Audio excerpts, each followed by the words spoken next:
Welcome to the Human Being Unleashed podcast, where we redefine, realign, and reimagine what it means to be human so that you can live a life with the health, wealth, and relationships that are inherently yours.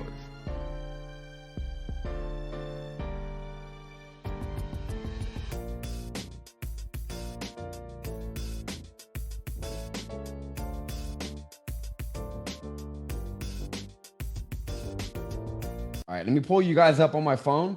So if you have any questions about this short story I'm going to tell you, I can go ahead and I can address them if you are watching the live video right now. If you're listening to the podcast, but you're not in the group, get yourself in the group. You're going to see the link in the show notes below to get in the group. Plenty more trainings in there for you. Plenty more resources in there for you. And I'd love for you to get all the resources that are going to be helping you get more out of yourself and more out of your business. But today I'm going to share a very short story that is designed to help you understand where procrastination is actually coming from.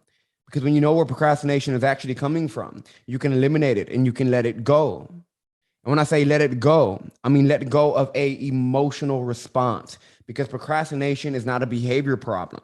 Procrastination is an emotional problem. And I'm going to show you what I mean by that. So I had a client on Tuesday. So I did a recent partnership, really cool. Partnered up with an awesome mastermind, and they've been basically sending me all of their clients. All of these clients a lot of them are in the sales space.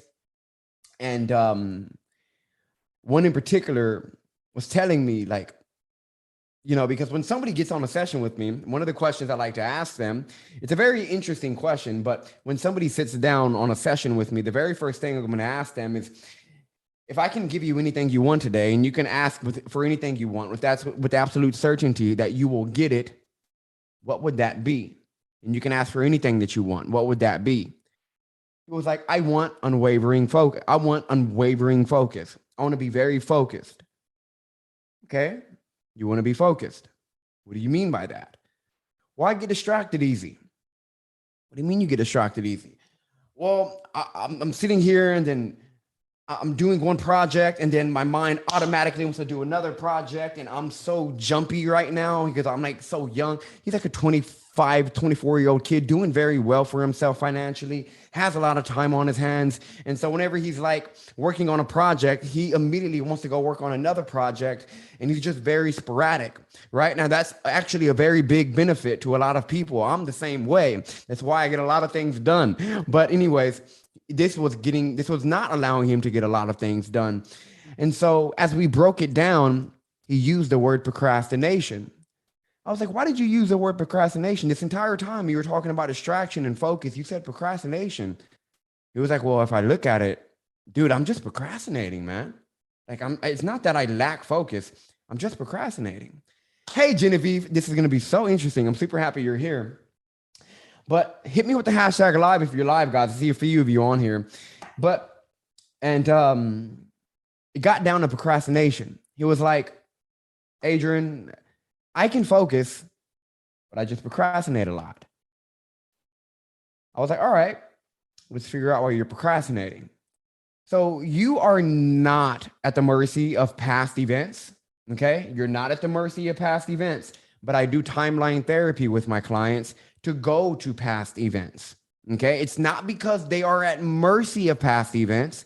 It's because when you look at the past events, you look at your past through the eyes of your current beliefs. So when I take a client back in a hypnosis session to look at their past, and they start telling me what they believe, what they believe because of these events, they're revealing their current beliefs, not past beliefs, the current belief. So I just want to make sure you understand you're not at the mercy of a past event, but this is just timeline therapy allows me to pull the beliefs from the mind that's causing the problem. So let me actually, I want you guys to actually understand what happened here. So here's the first, I'm gonna read through the scenes. I'm gonna keep his name, of course, quiet. But I'm going to read to y'all guys what came up during this session. So I want y'all to see really quick. I want y'all to see if you can catch why he's procrastinating. All right. I want y'all to see if he can catch. Before I tell you, and by the way, since our session, he's gotten a lot of things done, and he has actually moved forward on a project that he's been procrastinating on a long time. And he's just not procrastinating anymore right now. He's hungry. He's hungry, and he's moving forward. Okay, so timeline therapy, we went to the first session, okay? Now, when you're in a state of hypnosis, you're in a state of theta brainwaves. So when you're in theta brainwaves, the wall between your conscious and unconscious mind kind of just breaks down. So you can communicate with your unconscious mind very effortlessly. So I can tell the unconscious mind, I can say, hey, you're procrastinating. Tell me why. The unconscious mind will just present a memory. This is so interesting. The mind is just so cool. Now you guys like understand why I love this work. Like, it's the funniest shit ever in the world to do for me. But the first thing that came up for him was 12 years old. He was 12 years old. He was playing the video game. Pay attention to this. He was playing a video game, and the whole time he knew he had to get his homework done, but he was pushing off his homework. And I was like, okay, well, what are you telling yourself? You're 12 years old. Be in that moment. What are you telling yourself?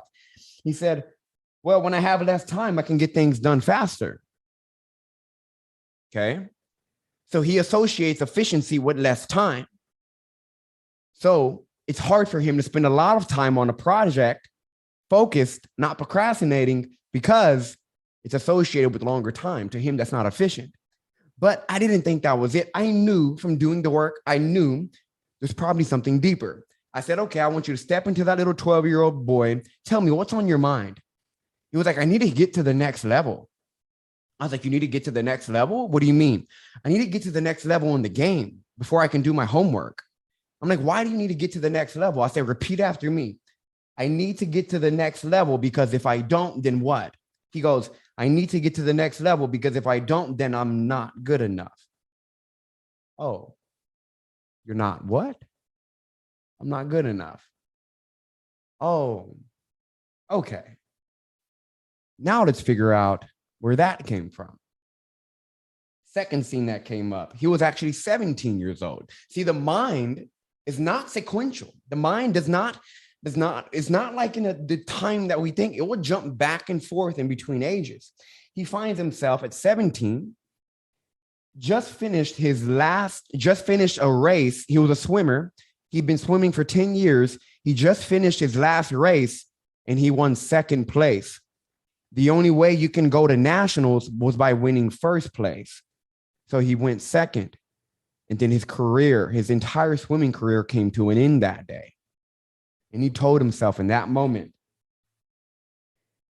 it's all for nothing. I was like, what do you mean?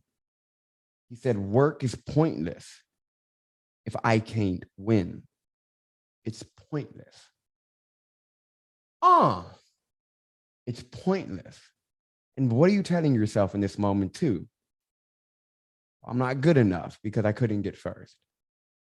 So if you can't get first, then what's the point of doing the actions you need to take to get to where you want to go? Now he's telling himself, it's just pointless to even move in that direction because I'm not good enough. It's not going to cut out. I'm not going to get what I want. And then the last thing that came up, he was 21 years old. And he, again, look at the pattern, 21 years old. He sold $93,000 in sales, which was a really high record. But the next guy sold $150,000 in sales. And he tells himself, I gave it my best effort, and it still wasn't good enough. So what's the point? If you don't believe you're worthy of what you want, you're not going to take the actions to receive what's on the other side of that movement. Period. I had another client who was consistently procrastinating on his real estate, in his real estate business, constantly procrastinating. When we took him through his timeline therapy and he went to his scenes, he found himself feeling like a burden, feeling unloved because his dad didn't want to play hide and go seek with him that day. So he felt like he was unloved. So why are you going to go after what you want if you're not deserving, if you're not loved, if you're not wanted? The way you communicate with yourself is going to determine whether you're moving forward on the things you say you're going to do or not. If you feel like you're not deserving of something, you're going to push it off and say that you're procrastinating and say that you're busy, say that you have ADHD, blame it on this, blame it on that. But it comes down to what you're telling yourself, because what you're telling yourself is going to dictate your focus. Your focus is going to dictate your actions, and then that's going to dictate what you experience. So let me ask you this.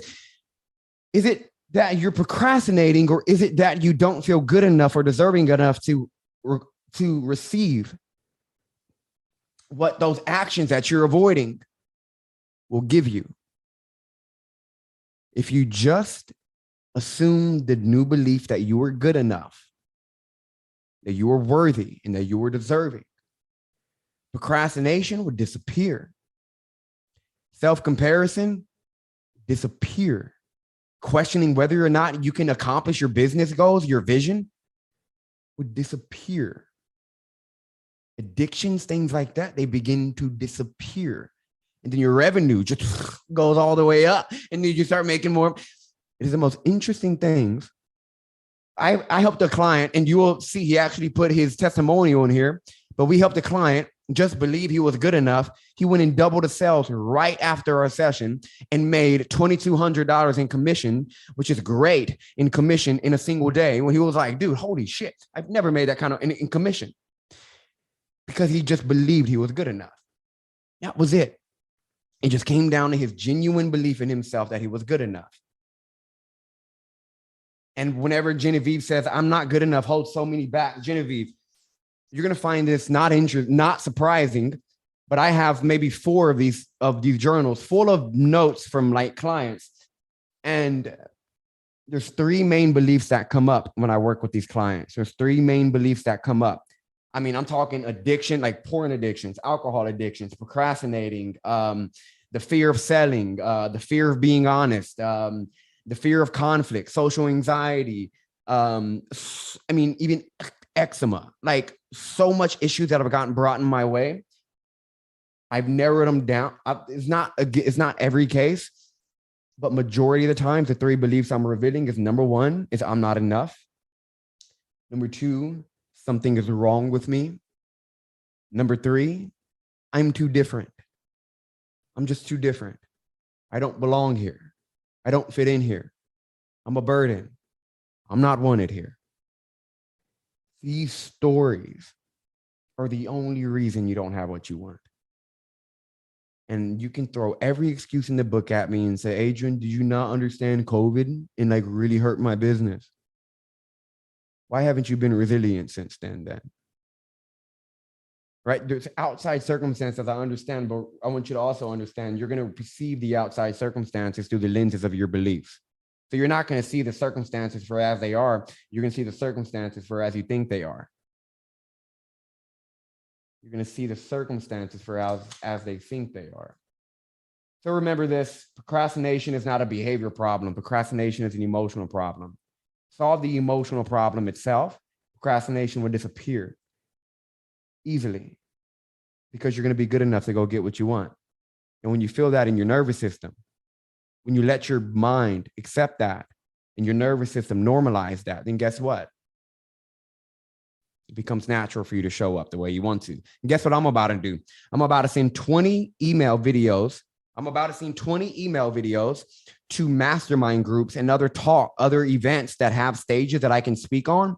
I'm about to send 20 videos of me emailing them saying, yo, I love what you're doing. I love this. I love this. I love this. I love this. I believe I can be of value because of this.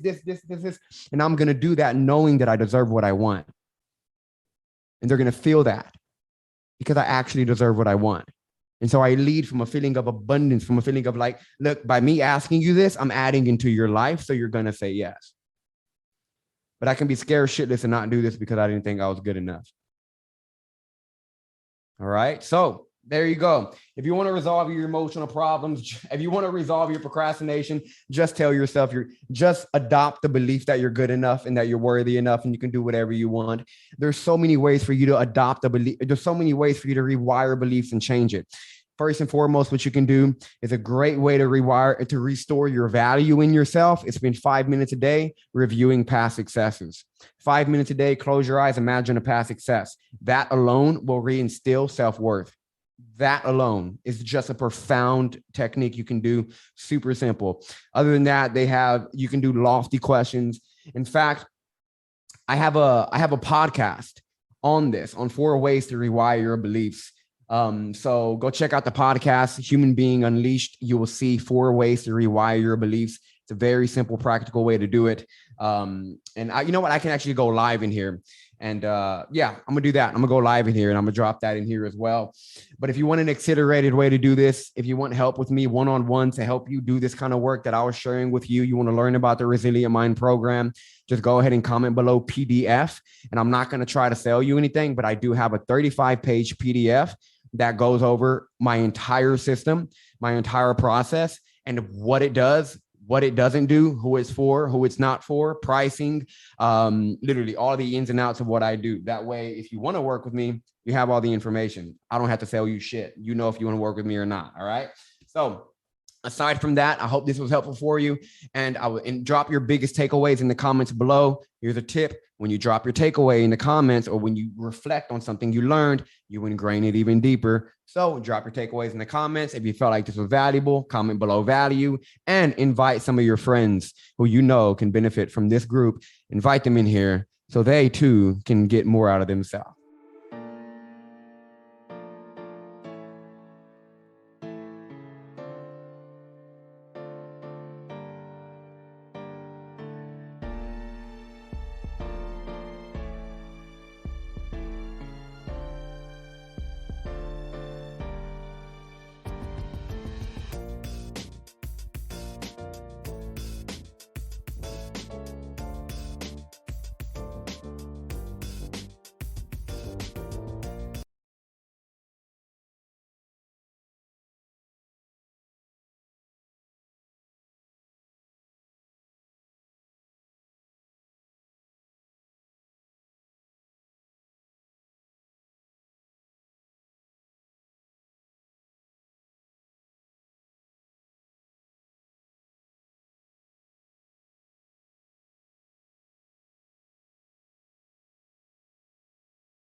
if our listeners want to work with you, want to just get to know you more, follow you, what would be the best way for them to reach out to you? Or do you have something you'd like to give to the audience? What's that look like? Oh, thank you. Yeah. So I don't do free downloads or, funnels or anything like that. I really prefer to just have wonderful one-on-one conversations with people. So if you're interested in what we do, if you want to share one of your big ideas, right on our homepage at worldchangers.media is a link to book a call with me, and just let's dive in on your big idea. Perfect. I'll put that in the show notes below. I do ask everybody this last question, and I want to ask it to you. And that is, if you had 60 seconds left in the world, right? In terms of that was it, right? 60 seconds left in this physical human experience, and you had a microphone that was just broadcasted globally, and you were going to give one last message. Anything. It doesn't have to be book related. It can be whatever is on mind. What would Mm. that be? What comes immediately to mind is you are whoever you decide you are. So please stop fucking around and do what you came here to do.